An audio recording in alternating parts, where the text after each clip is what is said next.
Pasta তো সবাই অনেকভাবে খেয়েছেন, কিন্তু আজ আমি আপনাদের দেখাবো একটি হেলদি রেসিপি। ওজন বাড়বে না, আবার টেস্টও ফুল। এই খাবারটা দেখলে কেউ বিশ্বাসই করবে না এটা আসলে ডায়েট ফ্রেন্ডলি। খুবই স্বাস্থ্যকর একটি খাবার।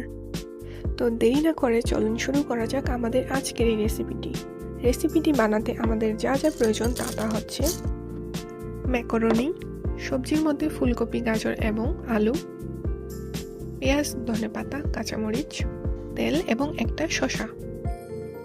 প্রথমেই আমরা ফুলকপিটি নিয়ে নিলাম এবং ছোট ছোট করে কেটে নিব যাতে ভালো করে সিদ্ধ হয়ে যায়।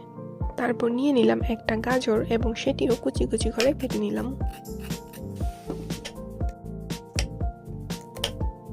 নিয়ে নিলাম একটি আলু,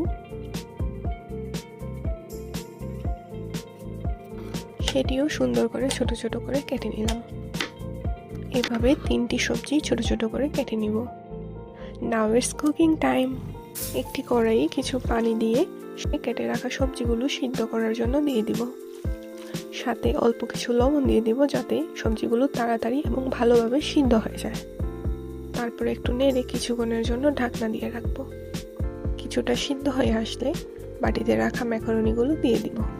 তারপর আরও কিছুটা পানি অ্যাড করে দিব।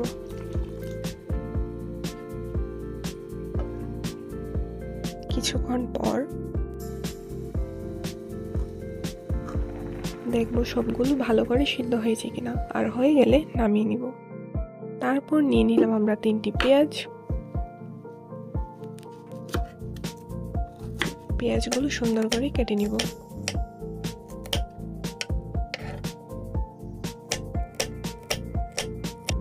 তারপর একটা কড়াই গরম করে তার মধ্যে কিছুটা তেল দিয়ে দিব।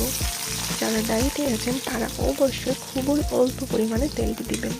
তারপর পেঁয়াজগুলো এভাবে একটু ভাজা ভাজা হয়ে গেলে সিদ্ধ করে রাখা সবজি আর ম্যাকারনিটি দিয়ে দিব।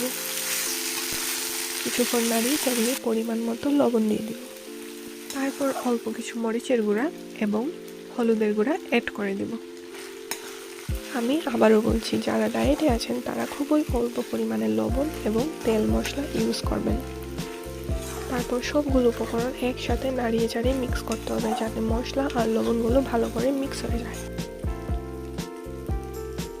এভাবে দেখবেন ভাজা ভাজা হয়ে গেলে বুঝবেন আপনার রেসিপিটি হয়ে গেছে। তারপর সেটি নামিয়ে নেবেন।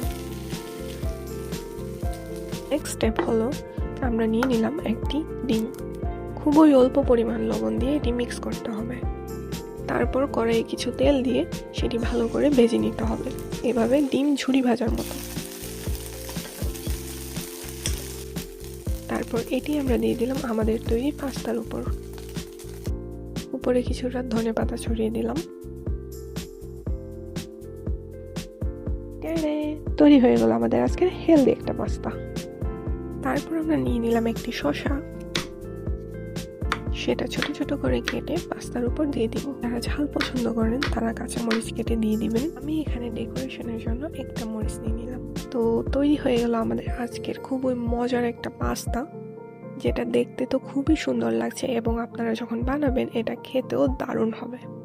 ছোট থেকে বড়রা সবাই এটি খেতে পারবেন। বিশেষ করে ছোটরা যারা সবজি খেতে চায় না তারা খুব সহজেই এটি খেতে পারবেন, এবং যারা ডায়েটে আছেন তাদের জন্য এটি পারফেক্ট। তো আজকে আমার এই রেসিপিটি আপনাদের কেমন লাগলো? ভালো লাগলে অবশ্যই লাইক এবং সাবস্ক্রাইব করে দিবেন এবং বেল আইকনটিতে ক্লিক করে রাখবেন যাতে পরবর্তী ভিডিওগুলো আপলোড দিলে আপনারা দেখতে পারেন। পরবর্তীতে আমরা আরও মজার এবং স্বাস্থ্যকর রেসিপি নিয়ে আসব। তো দেখা হচ্ছে পরের ভিডিওতে। সবাই ভালো থাকবেন, সুস্থ থাকবেন। ধন্যবাদ।